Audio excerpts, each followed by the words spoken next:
Subscribe to join us and our travels as we share our life on the sea. Alright guys, I'm under the floor in the kitchen. Why, you may ask?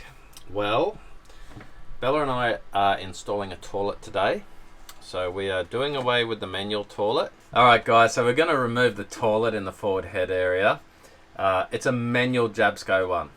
So we're going to electric. Why? Okay, yes, they're more reliable apparently. Manual toilets. I won't dig too deep into that, but we just love our electric toilets. We have redundancy. We have one in the aft head and we have one in the forward head. So if we do lose one, it's not the end of the world.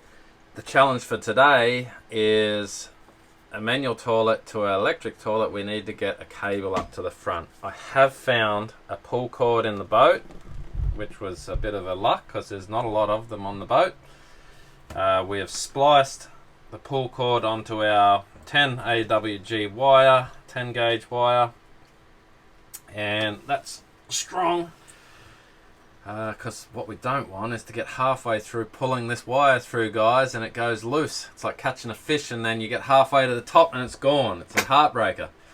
We'll pull this through. This is probably the hardest part of the task. The plumbing's all in the front for the forward head. We may have to change a bit of the configuration for mounting. There'll be holes, so I'll probably put an acrylic plate just so it's easy to wipe up and cover all the holes. Alright guys, so we're running this cable. We're just about to do it. Just prior to running the cable, I've attached this. Nearly every line I run on the boat, I run another pull cord. If I think there may be a slight chance I'm going to want to run another cable. So this is a good area to get power to the box behind me and to access the forward part of the boat. So I'm going to run this. This will pop out near the bilge area. If I need to run another cable, this line will be here. I have a tag on the end saying bilge area. That's there for future use. So let's do this. Alright guys, we're halfway. We did get a snag. Bella found it. Actually, there was a timber joist and the pull cord had slid up in between the two a little bit and snagged. Bella released that. Now we've pulled through to the center. We're halfway. But guys, just while we're here, I noticed a little label on the tank. It says Florida Marine Tanks. It says 171 gallons. So we have 647 litres of fuel. Whether you're American or Australian, I've had that question asked a few times. That's what we got, guys. 171 gallons, which is about 647.3 something litres. So on our old boat, Catalpa 1, we used to have two bladders which contained 200 litres of diesel, and I think we had maybe 200 and something litres on the deck. There was quite a fair bit on the deck in Asia. So yeah, we've got like another 250 litres in the tank alone. We have the same engine as Catalpa, so I reckon this is going to be bloody great. So yeah, it shouldn't have the need to carry really too much fuel at all on the deck. The containers that we will get will be more so for lugging fuel. But anyway, we're halfway, so we're going to get back to it. I'm nearly at the bilge, and then we go from the bilge and I've got to work our way into the head, but I've got reasonable access through to the head past there, so I've got my headlamp on, guys. The light's a bit all over the shop here. But Bella's found a really weird big hole behind the toilet, and there's a hole straight below her. We're actually going to reline this with just a piece of acrylic, and we're going to fold that. I don't know if you can see it, but it's actually up on the side. They've tried to access something, whatever they've tried, guys. We're just going to put a sheet of acrylic over that and get a fold on it and see what we can do. Even Dad can fit under my bed. Oh. I was just about to connect it and I realised we used this as a pull cord on the last one. I had two little holes in there.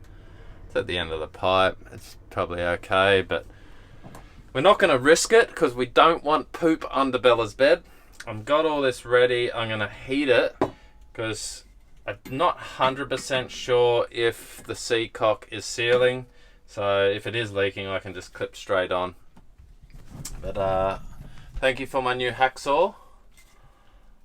I'm putting it to use. I've been cutting the pipe with a grinder because I didn't have a hacksaw, but the hacksaw is so much easier and safer. Alright, I'm going to get back to it and get this together. A little bit of heat on this just to make sure it fits. Double trouble going on here. We've got 2 hose clips, anything below the waterline, which means our waterline's up here somewhere. Anything below that, skin fitting, valve, anything wise, gets 2 clips. I did have 2 clips on the old one here. They look quite alright, but I just wouldn't risk it. I just put 2 brand new ones on. Anything below the waterline, you do whatever you can to prevent from a leakage, because if that breaks and leaks, you got a lot of water coming in. Another good idea with valves, any valves, through holes, to have a bung handy. I'll actually put a little line to that so it's tied up next to here. So every valve in your boat should have some sort of bung that will cap and stop the flow of water coming in the event of failure of any of your fittings there. So like I said, I've got new pipe clamps on here. The old ones look fine, they're shiny, and they're probably American made, so they're probably fine. But my experience with hose clips, they can fail, and the ones that have failed actually looked quite alright to me. Whether they'd been over tightened or not, I'm not sure, but we're not risking it here. It's Bella's bed. She doesn't want crap anywhere or the ocean coming in under her bed while she sleeps. So that's what we're doing, guys. Let's keep rolling, Belle.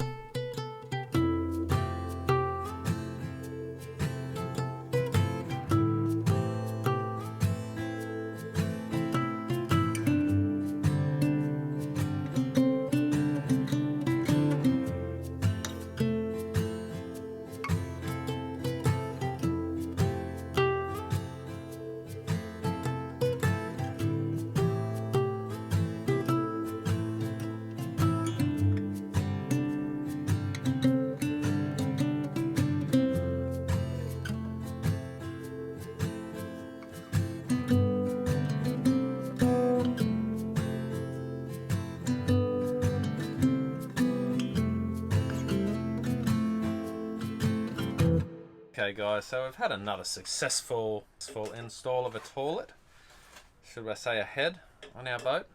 Dad is in the engine bay and he's measuring up the floor. And I am a little hungry, so I'm going to make a snack. And this is our favourite snack that we have on Catalpa. And this is what we practically lived off in Indonesia with all the tropical fruit. But now we're in America. I'm going to show you guys how I make a smoothie in America with not all the tropical fruit. So let's see, what do we have here? I'm going to start off with some bananas. And I didn't want to get the big blender out, so I'm going to cut the banana up because the big blender is more washing up.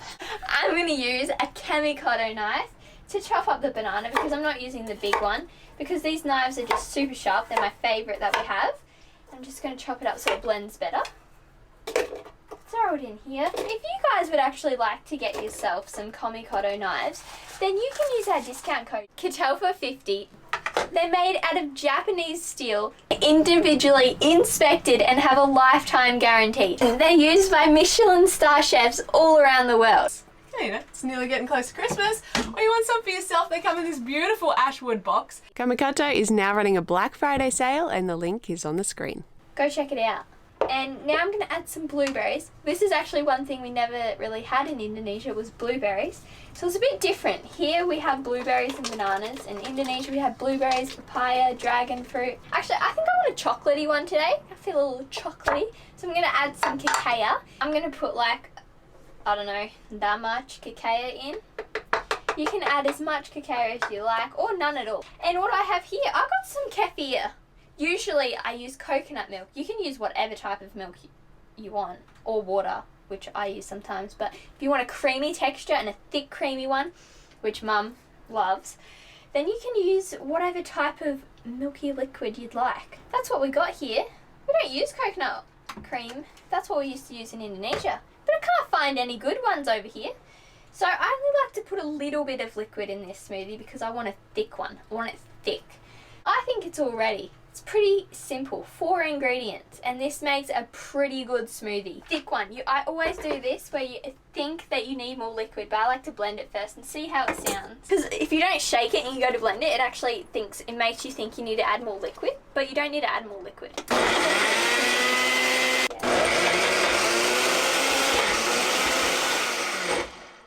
This is also why people worry that the blender's always going to break.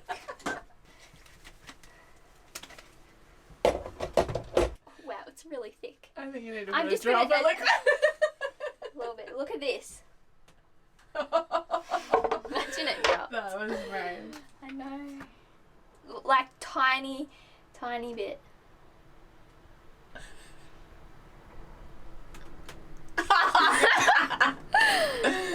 You don't know how many smoothies I've wrecked by adding too much liquid.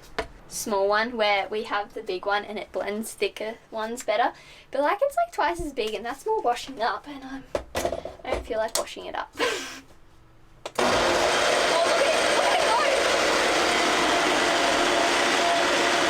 A little extra longer because no one likes a bloody banana chunk. Well, I don't, Mum does, but you know when you're enjoying this smoothie and you're like, or it's not like a dream smoothie, but I wouldn't say it's too bad. This is like my favourite snack that I eat on the boat.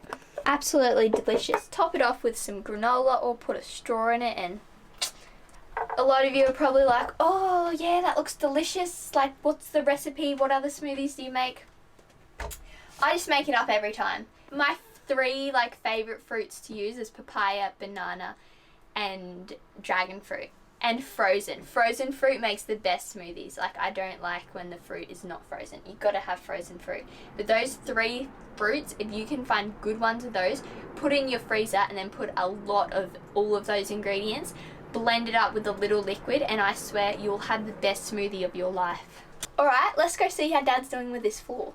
Dad was removing the old dodgy floor in the engine bay and measuring for a new one.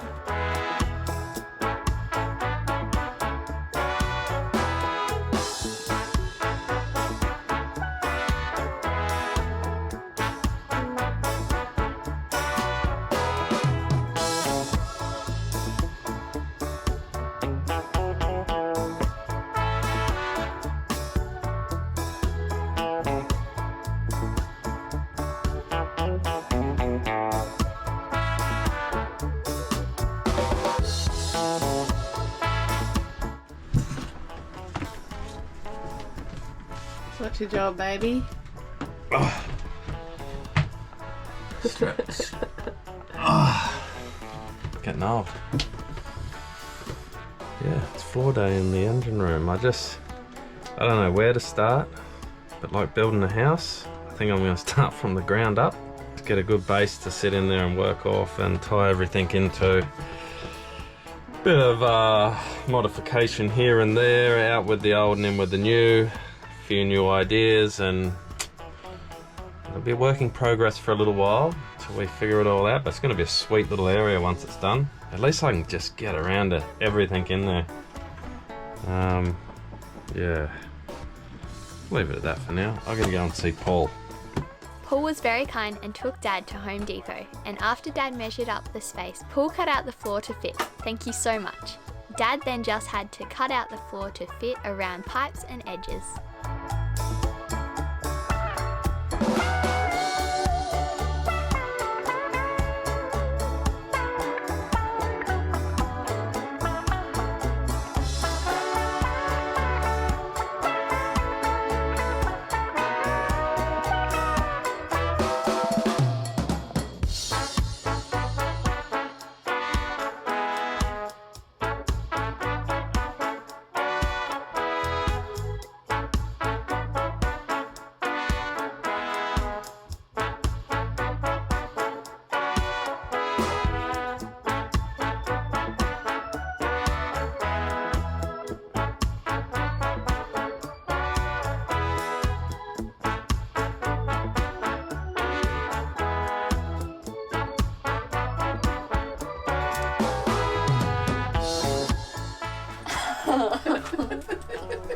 Is it good? It's pretty good. You want some? You want some? I got you a I cup. would love some. I thought you weren't gonna pour me any.